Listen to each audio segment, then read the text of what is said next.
नमस्कार विद्यार्थी मित्रांनो, व्यंकटेश एज्युकेशन अँड संस्कृती आपल्या चॅनेलवर सर्वांचे सहर्ष स्वागत आहे। आजच्या व्हिडिओमध्ये आपण अभिरूप शिष्यवृत्ती परीक्षा म्हणजेच IAS इयत्ता तिसरी सराव प्रश्नपत्रिका संच क्रमांक 1 याच्यामधील पेपर 1 याच्यामध्ये मराठी आणि गणित हे दोन विषय आहेत। मराठीसाठी एकूण 25 प्रश्न आहेत आणि गणितासाठी एकूण 50 प्रश्न आहेत। आजच्या व्हिडिओमध्ये आपण मराठीतले संपूर्ण 25 प्रश्न पर्यायासहित स्पष्टीकरण घेणार आहोत। बघा, भाग 1 मराठी प्रश्न 1 ते 3 साठी सूचना। खालील उत्तरे काळजीपूर्वक वाचा व त्याखालील प्रश्नांची उत्तरे पर्यायातून निवडा। आता उत्तर मी वाचत बसत नाही, उत्तर वाचल्यावर व्हिडिओ मोठा होईल। डायरेक्ट आपण प्रश्नाकडे वळूया। पहिला प्रश्न बघा, हत्तीच्या कळपाचे नेतृत्व कोणाकडे असते? बघा, या कळपाचे नेतृत्व म्हाताऱ्या अनुभवी मादीकडे असते। मग मोठ्या हत्तीकडे, नराकडे, अनुभवी नराकडे का अनुभवी मादीकडे? तर कुणाकडे असते? अनुभवी मादीकडे। म्हणून आपल्या या प्रश्नाचं उत्तर आहे पर्याय क्रमांक 4। बघा, व्हिडिओला सुरुवात तर केलेली आहे, पण आपण सर्वांनी या चॅनेलला सबस्क्राइब करा, व्हिडिओला नक्की लाईक करा। दुसरा प्रश्न बघूया, भारतातील कोणत्या राज्यात मोठ्या प्रमाणावर हत्ती आढळत नाहीत? आता इथे बघा, उत्तर प्रदेश, कर्नाटक, ओरिसा, आसाम, केरळ, बिहार व तामिळनाडू या राज्यात हत्ती मोठ्या प्रमाणावर आढळतात। मग इथे बघा, उत्तर प्रदेश आहे म्हणजे हे आहे, आढळत नाही विचारले आपल्याला। इथे याच्यामध्ये महाराष्ट्र कुठे आलंय का? नाही आलेलं आहे, बरोबर आहे, म्हणजे इथे आढळत नाहीत। गुजरात जास्त प्रमाणात मोठ्या प्रमाणात आढळत नाहीत। गुजरात सुद्धा इथे आलेलं नाही, म्हणून गुजरात सुद्धा नाही। केरळ मात्र इथे आलेलं आहे। मग कोणत्या राज्यात मोठ्या प्रमाणावर हत्ती आढळत नाही? तर महाराष्ट्र आणि गुजरात। मग महाराष्ट्र ब आणि गुजरात क आहे, मग ब आणि क बरोबर। बघा, इथे ब आणि क कुठे आहे? पर्याय क्रमांक 2 मध्ये। म्हणून आपल्या या प्रश्नाचं उत्तर आहे पर्याय क्रमांक 2। पुढचा प्रश्न बघा, उत्तरास अनुसरून हत्तीबाबत चुकीचे विधान कोणते? बघा, आपण उत्तर काळजीपूर्वक वाचायचं आहे जेणेकरून आपल्याला या प्रश्नाचं उत्तर नक्कीच येणार आहे। भारतातील हत्तीच्या मादीला सुळे नसतात, हे बरोबर आहे, कारण भारतातील हत्तीच्या फक्त नराला सुळे असतात। आफ्रिकन हत्तीच्या मादीला सुळे असतात, हे बरोबर आहे, कारण आफ्रिकेमध्ये हत्ती नर असू दे किंवा मादी असू दे दोघांनाही सुळे असतात। या उत्तरामध्ये आपल्याला दिलेली माहिती आहे। सर्वच नर हत्तीला सुळे असतात, हे बरोबर आहे, कारण सर्व नर हत्तीला सुळे असतात, हे योग्य आहे। मग चुकीचं विधान कोणतं आहे? भारतातील सर्व हत्तीला सुळे असतात। मग हे चुकीचं आहे, कारण भारतातील फक्त नर हत्तीला सुळे असतात, मादी हत्तीला सुळे नसतात। म्हणून आपल्या इथे चुकीचं विधान आहे पर्याय क्रमांक 4। म्हणून या प्रश्नाचं उत्तर आहे पर्याय क्रमांक 4। बघा, अभिरूप ही जी परीक्षा आहे ती सेम स्कॉलरशिपचा बेस आहे, सेम मंथन सारखीच आहे, खूप छान आहे। आपण सर्वांनी या परीक्षेला आवर्जून बसावं, कारण या परीक्षेमुळे आपल्याला स्कॉलरशिप परीक्षेसाठी खूप मोठा आपला सराव होणार आहे। त्याच्यामुळे आपल्याला स्कॉलरशिप परीक्षेसाठी या परीक्षेचा नक्कीच आपल्याला फायदाच होणार आहे। त्यामुळे सर्वांनी या परीक्षेला आवर्जून बसा। प्रश्न 4 ते 6 साठी सूचना। खालील कविता काळजीपूर्वक वाचून विचारलेल्या प्रश्नांची उत्तरे पर्यायातून निवडा। बघा, आला आला पाऊस आला, बघा हो आला आला पाऊस आला, काळ्या काळ्या मेघांमधून शुभ्र कशा या धारा झरती, अवतीभोवती झुलू लागल्या जलधारांच्या माळा, हसली झाडे हसली पाने, फुले पाखरे गाती गाणे, ओल्या मातीचाही श्वास सुगंधी झाला, धरणी दिसली प्रसन्न सारी, पांगोळ्यांची नक्षी न्यारी, फांदी फांदीवरती थाटली थेंबांची ही शाळा। बघा, सुंदर कविता आहे पावसाबद्दल, कारण तर श्रावण महिना सुरू आहे, तर पावसाबद्दल सुंदर कविता आहे। चौथा प्रश्न बघा, पाऊस आल्यामुळे काय झाले? झाडे हसली, तर इथे बघा हसली झाडे, हे बरोबर आहे, बरोबर आहे। माती सुगंधी झाली, तर हे सुद्धा बरोबर आहे। बघा, इथे ओल्या मातीचाही श्वास सुगंधी झाला, म्हणजे हे सुद्धा बरोबर आहे। पक्षी नाचू लागले का? नाही। बघा, फुले पाखरे गाती गाणे, म्हणजे पक्षी गाणे गाऊ लागले, म्हणजे नाचलेत का? नाही, मग हे नाहीये। धरणी रुसली का? नाही, उलट धरणी कशी झाली? धरणी दिसली प्रसन्न झाली, म्हणजे धरणी प्रसन्न झाली, हो की नाही? मग हे दोन्ही नाहीये। मग पाऊस आल्यामुळे काय झाले? झाडे हसली, माती सुगंधी झाली, अ आणि ब योग्य। मग अ आणि ब कुठे आहे? तर पर्याय क्रमांक 4 मध्ये आहे। पुढचा प्रश्न बघा, वसुंधरा या शब्दासाठी कवितेत आलेला शब्द कोणता? बघा, वसुंधरा, पृथ्वी, धरित्री, धरणी हे पृथ्वीचे समानार्थी शब्द आहेत, पण इथे आपल्याला प्रश्न काय विचारलाय? वसुंधरा या शब्दासाठी कवितेत आलेला शब्द विचारलाय। मग वसुंधरा म्हणजेच पृथ्वी, धरित्री पण आणि धरणी पण. पण कवितेत कोणता शब्द आलाय तर बघा इथे धरणी हा शब्द आलाय.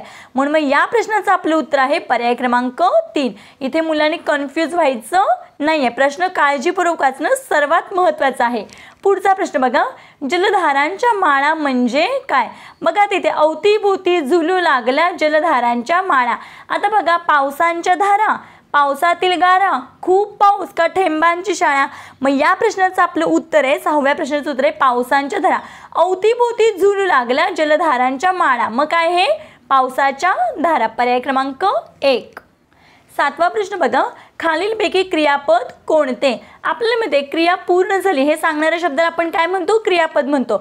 मग बाजारात गेला, काल आणि सुंदर. याच्यामध्ये गेला बघा, तो बाजारात गेला असं वाक्य होऊ शकतं. मग गेला हे पूर्ण वाक्य दाखवतो की नाही, क्रिया पूर्ण झाली असं दाखवतंय. म्हणून मी इथे क्रियापद कोणते? पर्याय क्रमांक 2 गेला हा शब्द. पुढचा प्रश्न, खालीलपैकी चुकीची जोडी ओळखा. एक वेळ, अनेक वेळा. एक वचन आणि अनेक वचने हे योग्य आहे. एक समयी, अनेक समया हे सुद्धा योग्य आहे. एक गाय, अनेक गाया हे चुकीचं आहे, कारण एक गाय आणि अनेक काय असतात? गायी असतात. म्हणून हे काय आहे? ते चुकीचं आहे. मग आपल्याला चुकीची जोडी ओळखायची, म्हणून आपल्या इथे उत्तर आहे पर्याय क्रमांक 3. पुढचा पर्याय बघा, एक वेल, अनेक वेली हे सुद्धा एक वचन, अनेक वचन योग्य आहे.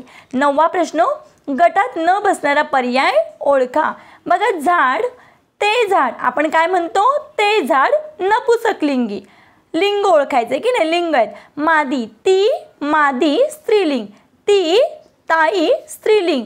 ती लांडोर स्त्रीलिंग. म्हणजे बाकी सर्व स्त्रीलिंग आहेत आणि हे झाड, ते झाड हे काय आहे? नपुसकलिंग आहे. मग गटात न बसणारा पर्याय कोणता आहे? पर्याय क्रमांक 1. पुढचा प्रश्न बघा, 10वा प्रश्न आहे, संबोधन दर्शविण्यासाठी टिंबटिंब हे विरामचिन्ह वापरतात. आता संबोधन दर्शवण्यासाठी म्हणजेच काय? हाक मारून काही सांगितल्यास नावापुढे आपण काय वापरतो? स्वल्प विराम वापरतो, बरोबर आहे की नाही? म्हणून मी ते काय बघा, आता आई, बाबा, दादा, आजी सर्वजण जेवायला बसले. ताई खेळायला चल, मग आपण ताईला हाक मारले की नाही, ताई, आणि थोडं थांबतो म्हणजे संबोधन. मग कोणतं वापरतो आपण? असं वापरतो, स्वल्प विराम. मग ताई खेळायला चल किंवा काय, सचिन कविता म्हण, सचिन कविता म्हण, थांबतोय थोडंसं. मग तिथे संबोधन दर्शवण्यासाठी कोणतं चिन्ह वापरतोय आपण? स्वल्प विराम हे विराम चिन्ह वापरतोय. म्हणून आपल्या या प्रश्नाचं उत्तर आहे पर्याय क्रमांक 1. पुढचा प्रश्न बघा, 11 ते 13 साठी सूचना आहेत. खालील संवाद काळजीपूर्वक वाचून त्याखालील विचारलेल्या प्रश्नांची उत्तरे पर्यायातून निवडा. बघा, समीर गेले 2-3 दिवसापासून शाळेत आला नव्हता. रमेशने समीरला विचारले, समीर तू इतके दिवस शाळेत का नाही आलास? अरे माझी आजी खूप आजारी आहे, समीरने सांगितले. काय झालं तिला? नीताने विचारलं. म्हणजे बघा इथे समीर आला, इथे नीता पण आले. तिला गेल्या 8 दिवसापासून ताप येतोय, समीर म्हणाला. अरे मग तिला डॉक्टरांकडे काय नाही घेऊन गेलास? नीताने विचारले. नाही, डॉक्टरांकडे जायला आमच्याकडे पैसे नाहीत ना. हे सांगताना त्याच्या डोळ्यात पाणी आले. समीर, अरे घाबरू नकोस, आपण करू काहीतरी, रमेश त्याला समजावत म्हणाला. म्हणजे या ह्याच्यामध्ये रमेश सुद्धा आहे, बरोबर आहे. मग आता आपण प्रश्न बघूया. 11वा प्रश्न काय आहे? वरील संवाद कोठे घडला असावा. आता बघा नेमकं इथे काय सांगितलंय? समीर गेल्या 2-3 दिवसापासून शाळेत का आला नव्हताच, बरोबर. म्हणजे तो 2-3 दिवस गेला नाही, म्हणजे याचा अर्थ आताही गेलाय की नाही आपल्याला कन्फर्म माहीत नाहीये. मग बघा घरी आहे, रस्त्यावर आहे का शाळेत आहे, मग हे आपल्याला नक्की इथे काही त्याचा उल्लेख केला नाही. मग या प्रश्नाचं उत्तर निश्चित सांगता येत नाही, कारण त्याच्या आजीला अजून बरं वाटत नव्हतं की नाही. मग नीताने विचारले की नाही डॉक्टरांकडे काय नाही घेऊन गेलास? मग तो काय म्हणाला की डॉक्टरांकडे जायला आमच्याकडे पैसे नाहीत. मग त्यावेळेस त्याचे मित्र काय म्हणाले की घाबरू नकोस, आपण करू काहीतरी. म्हणजे अजून त्याने त्याच्या आजीला डॉक्टरांकडे नेलेलं नाहीये. म्हणून तो शाळेत आला असेल का नाही, घरी किंवा रस्त्यावर, हे काही सांगता येत नाही. म्हणून मग याचं उत्तर आहे निश्चितपणे सांगता येत नाही. पर्याय क्रमांक 4. पुढचा प्रश्न बघा, संवादात किती जणांनी भाग घेतला? मग बघा संवादामध्ये समीर आहे, नीता आहे आणि रमेश आहे, हे 3 जण आहेत. मग 3 कुठे आहे? पर्याय क्रमांक 2 मध्ये. पुढचा प्रश्न बघा, समीर आजीला डॉक्टरांकडे का घेऊन गेला नाही? वेळ नसल्यामुळे, डॉक्टर नसल्याने, पैसे नसल्यामुळे का सर्व पर्याय बरोबर? तर पैसे नसल्यामुळे. म्हणून इथे उत्तर आहे पर्याय क्रमांक 3. पुढचा प्रश्न, खालील पर्यायातील अशुद्ध शब्द कोणते? आता अशुद्ध म्हणजे काही चुकीचा, बरोबर आहे. मग सूर्य, इथे हा सूर्य शब्द चुकीचा दिलाय. इथे सूर्याला काय पाहिजे? दुसरा उकार पाहिजे, म्हणून मग हा पण अशुद्ध आहे. भूमिका हा शब्द पण इथे चुकलेला आहे. भला काय पाहिजे? दुसरा उकार पाहिजे. भूमिका हा शब्द असं लिहितात. आणि त्या रगत शब्द असा म्हणतो का आपण? रक्त. आता नृपती, नृपती नाहीये तो नृपती, राजा या शब्दाचा समानार्थी शब्द आहे की नाही, नृपती हा शब्द असा लिहितात, म्हणजे न ला खाली रफार देतात, म्हणजे हे चारही शब्द चुकले आहेत, अशुद्ध आहेत हो की नाही. मग इथे बघा पर्याय 4 अ ब क ड हे चारही शब्द काय आहेत, अशुद्ध लिहिलेले आहेत, म्हणून आपले इथे प्रश्नाचं उत्तर आहे पर्याय क्रमांक 4. पुढचा प्रश्न बघा, पळसाला पाने तीनच या अर्थाची म्हण खालीलपैकी कोणती. आता बघा पहिल्यांदा आपण याच म्हणीचा अर्थ बघूया. पळसाला पाने तीनच या म्हणीचा अर्थ काय आहे, कोठेही गेले तरी परिस्थिती तीच असते किंवा सारखीच असते, या म्हणीचा अर्थ तो आहे. आता बघा पर्याय बघूया. ताकापुरती आजी, बघा मी प्रत्येकाचा अर्थ प्रत्येक पर्यायाचा मुद्दाम अर्थ सांगते, कारण आपण ही प्रश्नपत्रिका नुसती सोडवायची म्हणून सोडवायची नाही आहे, आपला सराव झाला पाहिजे, म्हणून आपण मुलांनी सुद्धा नेहमी सोडवताना काय केलं पाहिजे, प्रत्येक पर्यायाचं सुद्धा उत्तर आपल्याला सांगता आलं पाहिजे आणि मगच आपण पुढचा प्रश्न घ्यायचा आहे. मग आता ताकापुरती आजी, मग याचा वाक्य या म्हणीचा अर्थ काय आहे, स्वार्थ साधण्यापुरते एखाद्याचे गुणगान गाणे हो की नाही, आणि काही घरोघरी मातीच्या चुली या म्हणीचा अर्थ काय आहे, सर्वत्र परिस्थिती सारखीच असते. मग बघा पळसाले पाणी तीनच आणि घरोघरी मातीच्या चुली या दोन्ही म्हणीचा अर्थ सेमच आहे हो की नाही. मग या प्रश्नाचं आपलं उत्तर काय आहे, तर पर्याय क्रमांक 2 पळसाला पाणी तीनच या अर्थाची म्हण खालीलपैकी कोणती, तर घरोघरी मातीच्या चुली. आता पाचामुखी परमेश्वर, पाचामुखी परमेश्वर याचा अर्थ काय, बघा पुष्कळ लोक बोलतात तेच खरे मानले जाते हो की नाही. आग सोमेश्वरी बंब रामेश्वरी, आता याचा अर्थ काय, बघा जिथे मदतीची गरज आहे तेथे ती मदत न पोहोचता भलत्याच ठिकाणी पोहोचणे, याला काय म्हणायचं, आग सोमेश्वरी बंब रामेश्वरी. ठीक आहे, पुढचा प्रश्न बघूया. मेनू या शब्दासाठी पर्यायी मराठी शब्द कोणता. बघा आपण हॉटेलमध्ये जेवायला गेलो तर आपण मेनू काढतो की नाही, मेनू बघतो म्हणजे यादी करतो की नाही, आणि आपल्या ह्याच्यामध्ये सुद्धा मेनू म्हणजे काय, सूची, बरोबर की नाही, म्हणजे यादी आणि सूची हे दोन्ही शब्द मेनू या शब्दासाठी योग्य आहेत, म्हणून बघा इथे पर्याय 1 व 2 बरोबर, म्हणून आपल्या या प्रश्नाचं उत्तर आहे पर्याय क्रमांक 3. पुढचा प्रश्न बघा, खालील पर्यायापैकी समानार्थी शब्दाची बरोबर जोडी ओळखा. आता दास बरोबर मालक हे समानार्थी शब्द आहेत का, चूक आहे, दास मालक हे विरुद्धार्थी शब्द आहे. मग दास या शब्दाचा समानार्थी शब्द काय आहे, नोकर किंवा चाकर, मग हे सुद्धा काय आहे, चुकीची जोडी आहे, आपल्याला बरोबर जोडी शोधायची आहे. बाप जनक हे बरोबर आहे, बाप पिता वडील जनक हे काय आहे, बरोबर आहे, म्हणून मग इथे या प्रश्नाचं उत्तर आहे आपलं पर्याय क्रमांक 2 ही समानार्थी शब्दाची योग्य जोडी आहे. तरी पण पुढचा पर्याय बघायचा आहे, बंधू भगिनी हे चुकीचं आहे. बंधू म्हणजे भाऊ हो की नाही, त्याला आपण भ्राता पण म्हणतो, मग बंधू या शब्दासाठी भ्राता आणि भाऊ हा समानार्थी शब्द आहे, आणि भगिनी म्हणजे काय, बहीण. राजा जनक, भूप भूपती नृपती हे राजासाठी समानार्थी शब्द आहेत, म्हणजे जनक हे सुद्धा काय आहे, योग्य आहे, म्हणून मी इथे आपली बरोबर जोडी कोणती आहे, पर्याय क्रमांक 2. पुढचा प्रश्न, पर्यायातील योग्य अक्षर वापरून शब्दकोडे पूर्ण करा. बघा यापैकी कोणता शब्द आपण ठेवला तर अर्थपूर्ण 2 शब्द तयार होतात.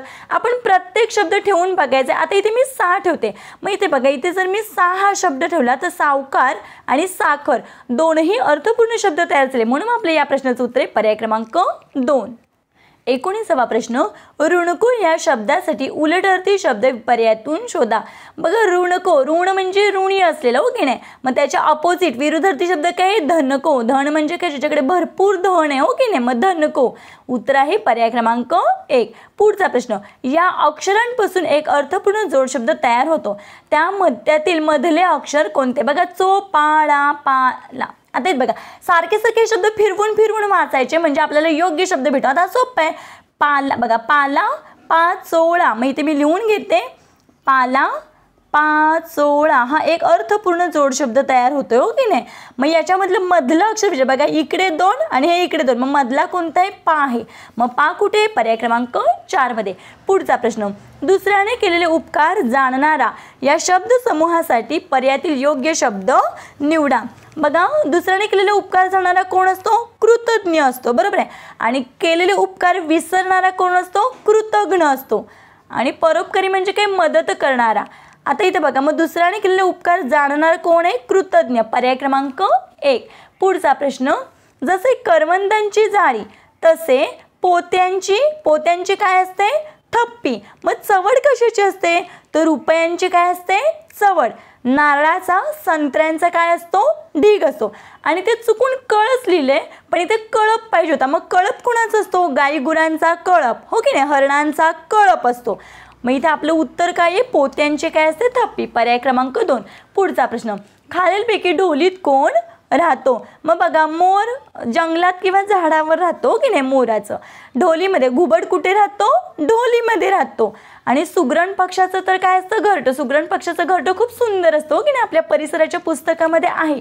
चिमणीचं सुद्धा काय असतं, घरटे असते. पुढचा प्रश्न, त म भा हार या अक्षरांपासून तयार होणाऱ्या अर्थपूर्ण शब्दातील मधले अक्षर कोणते. बघा, या शब्दापासून महाभारत हा शब्द तयार होतो. मग इथलं पण मधलंच विचार. मग बघा, इकडे 2 आणि हे इकडे 2, मग मधला कोणता आहे, भा आहे. मग भा कुठे, पर्याय क्रमांक 4 मध्ये. पुढचा प्रश्न बघूया, बालकवी या टोपण नावाने लेखन करणारे कोण. आता आपण पर्यायानुसार जाऊया. विष्णू वामन शिरवाडकर, मग यांनाच आपण काय म्हणतो, कुसुमाग्रज म्हणतो. काय म्हणतो, कुसुमाग्रज.